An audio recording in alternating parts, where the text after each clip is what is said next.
Yun, yung Mosotek, meron tayong Panasonic, no? 0.75 or almost 1 HP ito na window. Ang problema nito mga Mosotek is sira yung capacitor. Tapos, ngayon, pinacheck sa, wag lang ma-open yung technician. Parang nagkamali ata na wiring. So, nasunog yung motor. Ito. Nasunog to. Ito yung emergency na pinuntahan namin nung kagabi. Emergency yan siya mga Kamosotek, no? Di ko na pinakita yung full video nung nirepair ko siya dahil medyo busy na ako Kamosotek. Hindi ko na na-videohan. Pero binaklas ko yan mga Kamosotek. Tinignan ko. Kaya nalaman ko nasunog. Itong AC pan motor. Yan. Ginawa natin. Naghanap tayo ng motor sa magkaparehas. So, hirap hanapan ngayon ng Panasonic, no? Walang halos. Kasi bibihira talaga masira ang Panasonic. So, nagkataon lang na dito bumigay siya sa ibang may hawak. So, shout out sa'yo. Sana wag mo na iwasan mo na mag-jumper loads dahil karoon ng problema. Sa jumper lang yun, mga Kamosotek, nagka-problema.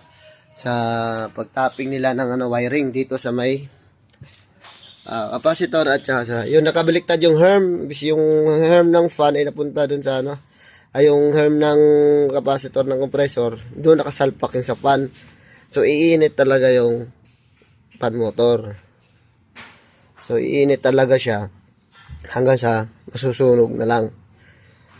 Hindi basta puputok ang thermal fuse niyan at matitibay po yan. Yun ginawa natin so pinata natin siya ng ng thermal fuse at tinignan natin yung winding kung may sunog. Actually, totally buti na lang wala naman.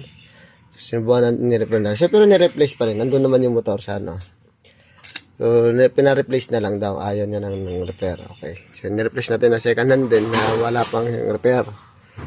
At yun, umaandar na yan mga Mosotek. So, paandarin natin siya mga Mosotek, Ayun, umikot na Kamosotek, yung pan motor. Low pa lang yan Kamosotek, pero lakas. Tapos yung medium, yan.